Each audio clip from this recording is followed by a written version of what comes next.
आदरणीय सभापति जी, सदन में किसान आंदोलन की भरपूर चर्चा हुई है। ज्यादा से ज्यादा समय जो बातें बताई गई वो आंदोलन के संबंध में बताई गई। किस बात को लेकर के आंदोलन है उस पर सब मौन रहे। आंदोलन कैसा है, आंदोलन के साथ क्या हो रहा है, ये सारी बातें बहुत बताई गई, उसका भी महत्व है। लेकिन जो मूलभूत बात है, अच्छा होता कि उसकी विस्तार से चर्चा होती। वैसे हमारे माननीय कृषि मंत्री जी ने बहुत ही अच्छे ढंग से कुछ सवाल भी पूछे हैं। उन सवालों के जवाब तो नहीं मिलेंगे, मुझे खातरी है, लेकिन उन्होंने बहुत ही अच्छे ढंग से इस विषय की इस सदन में चर्चा की है। मैं आदरणीय देवेगौड़ा जी का बहुत आभारी हूं कि उन्होंने इस पूरी चर्चा को एक गांभीर्य दिया और उन्होंने सरकार के जो अच्छे प्रयास है उसकी सराहना भी की, क्योंकि वो किसानों के लिए समर्पित रहे हैं जीवन भर, और उन्होंने इस सरकार के प्रयासों की सराहना भी की और उन्होंने अच्छे सुझाव भी दिए। मैं आदरणीय देवेगौड़ा जी का हृदय से आभार व्यक्त करता हूं। आदरणीय सभापति जी, खेती की मूलभूत समस्या क्या है, उसकी जड़ें कहां है, मैं आज पूर्व प्रधानमंत्री चौधरी चरण सिंह जी ने जो विस्तार से वो बताया था उसी का जिक्र करना चाहता हूं। बहुत लोग हैं जो चौधरी साहब की विरासत संभालने का गर्व करते हैं, वो जरूर इस बात को समझने का शायद प्रयास करेंगे। वो अक्सर 1970-71 जो एग्रीकल्चर सेंसस हुआ था उसका जिक्र उनकी भाषण में हमेशा आता था और उल्लेख करते थे। चौधरी चरण सिंह जी ने क्या कहा था, उनका कोट है, किसानों का सेंसस लिया गया तो 33% किसान ऐसे हैं जिनके पास जमीन 2 बीघे से कम है, 2 बीघे नहीं है, 2 बीघे तक है, 2 बीघे से कम। 18% जो किसान कहलाते हैं उनके पास 2 बीघे से 4 बीघे जमीन है, यानी आधा हेक्टर से 1 हेक्टर, ये 51% किसान है। ये चाहे कितनी मेहनत करे, अपनी छोटी सी जमीन पर इनकी गुजर ईमानदारी से उसमें हो नहीं सकती। ये चौधरी चरण सिंह जी का कोट है। छोटे किसानों की दयनीय स्थिति चौधरी चरण सिंह जी के लिए बहुत ही हमेशा पीड़ा देती थी और हमेशा उसकी चिंता करते थे। अब हम आगे देखें, ऐसे किसान जिनके पास 1 हेक्टर से भी कम जमीन होती है, 1971 में वे 51% थे, आज 68% हो चुके हैं। यानी देश में ऐसे किसानों की संख्या बढ़ रही है जिनके पास बहुत थोड़ी सी जमीन है। आज लघु और सीमांत किसानों की मिलाएं तो 86% ज्यादा किसान के पास 2 हेक्टर से भी कम जमीन है, और ऐसे किसानों की संख्या 12 करोड़ है। क्या इन 12 करोड़ किसानों के प्रति हमारी कोई जिम्मेवारी नहीं है? क्या देश की कोई जिम्मेवारी नहीं है? क्या हमने कभी हमारी योजनाओं के केंद्र में इन 12 करोड़ किसानों को रखना पड़ेगा कि नहीं रखना पड़ेगा? ये सवाल का जवाब चौधरी चरण सिंह जी हमारे लिए छोड़ करके गए हैं। हमें जवाब को ढूंढना होगा। हमें चौधरी चरण सिंह जी को सच्ची श्रद्धांजलि देने के लिए भी इस काम के लिए जिसको जो सूझे, जिसको मौका मिले, सबने करना होगा, तब जाकर के हम इन कर सकते हैं। अब पहले की सरकारों की सोच में छोटा किसान था क्या? अगर एक बार हम थोड़ा सोचेंगे तो ध्यान आएगा। मैं आलोचना के लिए नहीं कह रहा, लेकिन हमने सचमुच में हम सब ने सोचने की आवश्यकता है। जब हम चुनाव आते ही एक कार्यक्रम करते हैं कर्ज माफी। अब वो किसान का कार्यक्रम है कि वोट का कार्यक्रम है, वो तो हिंदुस्तान में हर कोई भली भांति जानता है।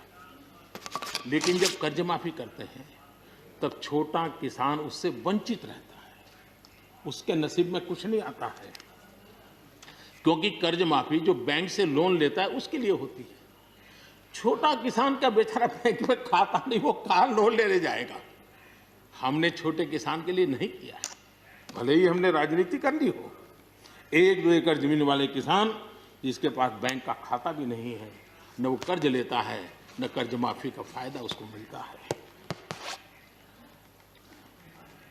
उसी प्रकार से पहले की फसल बीमा योजना क्या थी? एक प्रकार से वो बीमा जो बैंक गारंटी के रूप में काम करता था, और वो भी छोटे किसान के लिए तो नसीब ही नहीं होता था। वो भी उन्हीं किसानों के लिए होता था जो बैंक से लोन लेता था और उसका इंश्योरेंस होता था, तो बैंक वालों को भी एक विश्वास हो जाता था, चल जाता था। आज 2 हेक्टेयर से कम कितने किसान हो गए जो बैंक से लोन? सिंचाई की सुविधा भी छोटे किसान के नसीब नहीं हुई। बड़े किसान तो बड़ा बड़ा पंप लगा देते थे, ट्यूबवेल कर देते थे, बिजली भी ले लेते थे और बिजली भी मुफ्त मिल जाती थी, उनका काम चल जाता था। छोटे किसान के लिए तो सिंचाई के भी लिए दिक्कत थी, वो तो कभी ट्यूबवेल लगा ही नहीं सकता था, कभी कभी तो उसको बड़े किसान से पानी खरीदना पड़ता था और जो दाम मांगे वो दाम देना पड़ता था। यूरिया, बड़े किसान को यूरिया प्राप्त करने का कोई प्रॉब्लम नहीं था, छोटा किसान को रात रात लाइन में खड़े रहना पड़ता था, उस पर डंडे चलते थे और कभी कभी तो बेचारा यूरिया के बिना घर वापस लौट जाता था। ये हम छोटे किसानों के हाल जानते हैं। 2014 के बाद हमने कुछ परिवर्तन किए। हमने फसल बीमा योजना का दायरा बढ़ा दिया ताकि किसान, छोटा किसान भी उसका फायदा ले सके, और बहुत मामूली रकम से ये काम शुरू किया। और पिछले 4-5 साल में फसल बीमा योजना के तहत 90,000 करोड़ रुपए, ये छोटी रकम नहीं है, 90,000 करोड़ रुपए उसके क्लेम किसानों को मिले। कर्ज माफी से भी आंकड़ा बड़ा हो जाता है। छोटा किसानों को किसान क्रेडिट कार्ड, हमारे यहाँ किसान क्रेडिट कार्ड हुए, लेकिन बड़े किसानों तक गए और वो बैंक से बहुत ही, कुछ तो राज्यों में 0% से ब्याज से उनको मिल जाते थे पैसे, और उनके कोई न कोई दो धंधा व्यापार होता था, पैसे वहां भी लग जाते थे। छोटे किसान के नसीब में ये नहीं था। हमने तय किया हिंदुस्तान के हर किसान को किसान क्रेडिट कार्ड देंगे। इतना ही नहीं, हमने उसका तो दायरा फिशरमैन तक भी बढ़ा दिया ताकि वो भी इसका फायदा उठा सके। और 2.25 करोड़ से ज्यादा किसानों तक ये किसान क्रेडिट का काम पहुंच चुका है, और बाकी भी राज्यों से आग्रह कर रहे हैं कि लगातार उसको आगे बढ़ाएं ताकि ज्यादा से ज्यादा किसान इसका लाभ उठा सकें, और राज्यों की मदद जितनी ज्यादा मिलेगी उतना ज्यादा ये काम हो जाएगा। उसी प्रकार से हम एक योजना ले आए, प्रधानमंत्री सम्मान निधि योजना। सीधे किसान के खाते में, और ये गरीब किसान को, जिसके पास कभी इस प्रकार की मदद नहीं पहुंची। 10 करोड़ ऐसे परिवार हैं जिनको इसका लाभ मिल गया। और अगर बंगाल में राजनीति आड़े न आती तो बंगाल के किसान भी अगर जुड़ गए होते तो ये आंकड़ा उससे भी ज्यादा होता। और अब तक 1,15,000 करोड़ रुपया इन किसानों के खाते में गया। ये गरीब छोटे किसान, उनके पास गया है। हमारी सब योजनाओं के केंद्र बिंदु में सॉइल हेल्थ कार्ड, हमने 100% सॉइल हेल्थ कार्ड की बात कही ताकि हमारे छोटे किसान को भी उसकी जमीन कैसी है, कौन सी उपज के लिए योग्य होगा। हमने 100% सॉइल हेल्थ कार्ड के लिए काम किया। उसी प्रकार से हमने यूरिया का निमकोटी 100% किया। 100% के पीछे इरादा हमारा यही था कि गरीब से गरीब किसान तक भी यूरिया पहुंचने में रुकावट ना हो, यूरिया डाइवर्ट होता है बंद हो, और उसमें हम सफल भी हुए। छोटे और सीमांत किसानों के लिए हमने पहली बार पेंशन की सुविधा की योजना लेकर के आए, और मैं देख रहा हूं कि धीरे धीरे हमारे छोटे किसान भी आ रहे हैं। उसी प्रकार से प्रधानमंत्री ग्राम सड़क योजना, प्रधानमंत्री ग्राम सड़क योजना ये सिर्फ एक रोड नहीं है, ये किसानों की गांव की जिंदगी को बदलने का एक बहुत बड़े यश रेखा होती है और इसलिए हमने उस पर भी बल दिया। पहली बार हमने किसान रेल की कल्पना की। छोटा किसान का माल बिकता नहीं था, आज किसान रेल के कारण गांव का किसान रेलवे के माध्यम से मुंबई के बाजार तक अपना माल बेचने लगा, फल सब्जी बेचने लगा है, उसका लाभ ले रहा है, छोटे किसान को फायदा हो रहा है। किसान